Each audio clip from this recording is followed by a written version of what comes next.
You're watching Newsday TV. Thanks for joining us. I'm Ken Bufa. Only in Newsday, fire officials say the ammonia leak at the Oyster Bay ice rink could have been much worse. That's because hydrants at the skating center have been turned off for months. The Bethpage Water District says the hydrants have been out of service since October. Now, the town has not responded to comment, and no one was hurt during the leak, and the rink reopened earlier this week. And early voting continues today in the race to replace expelled Long Island Congressman George Santos. And today we're focused on the Democratic candidate. Macy Eglin and Scott Eidler are looking at the past, present, and potential future of Tom Suozzi.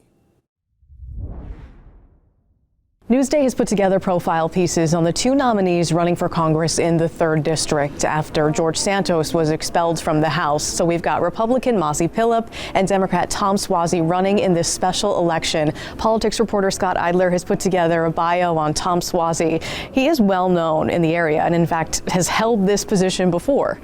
For 30 years, Tom Suozzi's been in office for a big chunk of that. He was mayor of Glen Cove in the 90s. He was Nassau County executive for 8 years.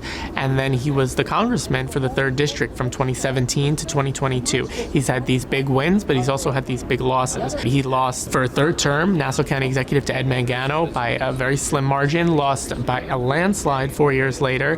He decides to run for governor in the Democratic primary. He lost. He placed 3rd. He was in the dumps. And then the Santos things happened and they call on him to come back. So he's trying to make a comeback, and this is the biggest election attention-wise that he's faced in his long career. Yeah, so what is his message this time around to residents in the 3rd District? Everywhere we see these signs, let's fix this. And he's presenting this compromise message. Why can't we all just get along? Why can't we? Throws his hands up in the air at a lot of these stump speeches and says, let's make a deal. The people are sick of this. And he's really been sticking to this message. He's hoping that this middle of the road, let's bridge people together in a very partisan and a very rancorous time, can get people to get past the anger. Right. So this special election is set for February 13th. So thank you very much, Thanks, Scott. and follow us throughout election night at Newsday.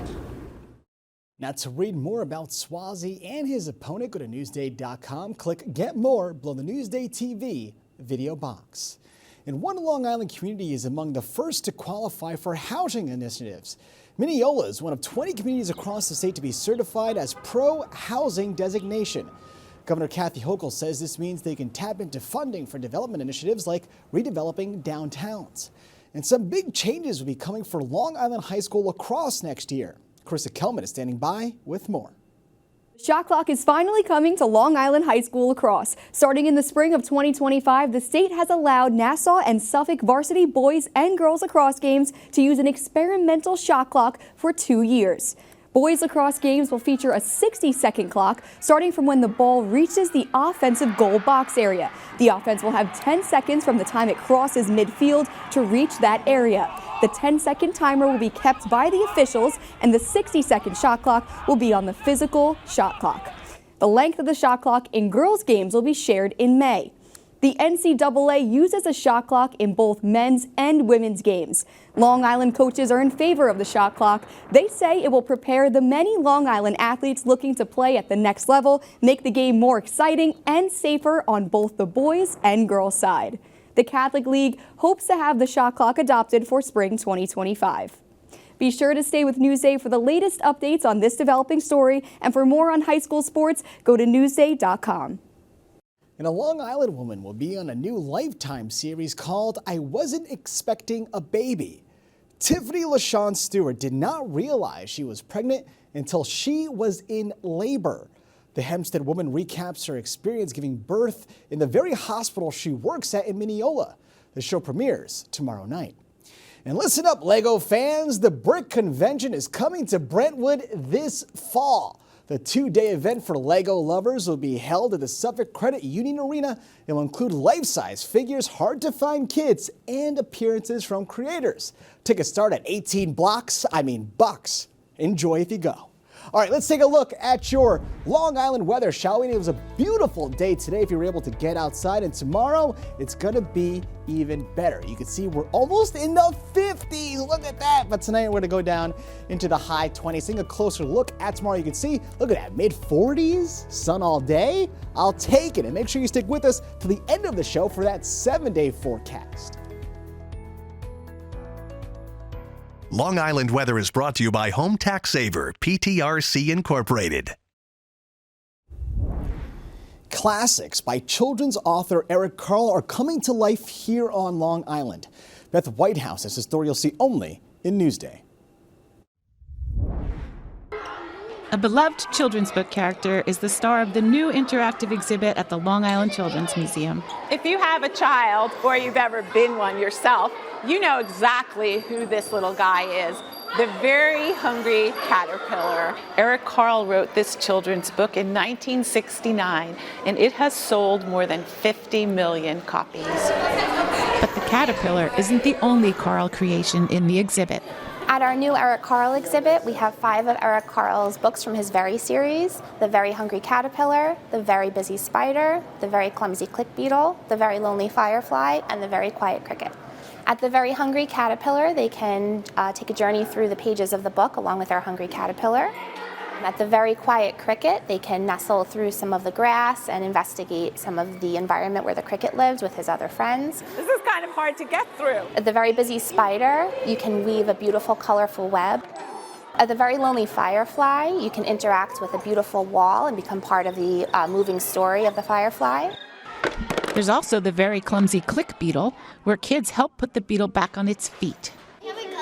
There's an art studio where kids can make their own Eric Carle-style collage, and a cozy story nook where parents can read his books to their kids. The spider didn't answer. She was very busy. My favorite part was when we were in the grass part, I really liked it. I felt like I was in the jungle. And if you were a very hungry caterpillar, what would you eat? I would eat mostly grass. I would like to stay in shape. There's a message to every one of Eric Carle's books. In The Very Hungry Caterpillar, he says his message is that kids will grow up into something beautiful, like a butterfly. For Newsday TV, I'm Beth Whitehouse. Just because you're a caterpillar doesn't mean you can't be in shape. Now, to read more about the Eric Carle exhibit, go to Newsday.com, click Get More below the Newsday TV video box. And a shop in a local town is recycling bicycles. It's a story you'll see only in Newsday. So we get bikes from all over, people cleaning out their garages. Bike stores have bikes that are not economical to fix. We get them from Sunnybrook University right next door. We even get them sometimes from food pantries. And so we have volunteers fix them. And then we have real mechanics look over their work to make sure it's safe to go out. Change tires on this thing. Tires are shot. We basically restore the bikes and then give them away. There's a little bit of disbelief that they're going to get a bike for free. That's a lot of people have that. How much is this going to cost me? It's nothing. I mean, I answer the Facebook page ads, and probably the number 2 or 3 question is, how much does this cost? Nothing. Doesn't cost you anything. I give the most valuable thing I have. I give my time, which to me is more valuable than donating money. It's a really good community. We have approximately 30 volunteers total. It does some good, and it's a really hands-on, physical thing that you can point to at the end and say, I fixed that. What a noble cause. Let's read more about the bike recycling program. Go to Newsday.com, click Get More below the Newsday TV video box.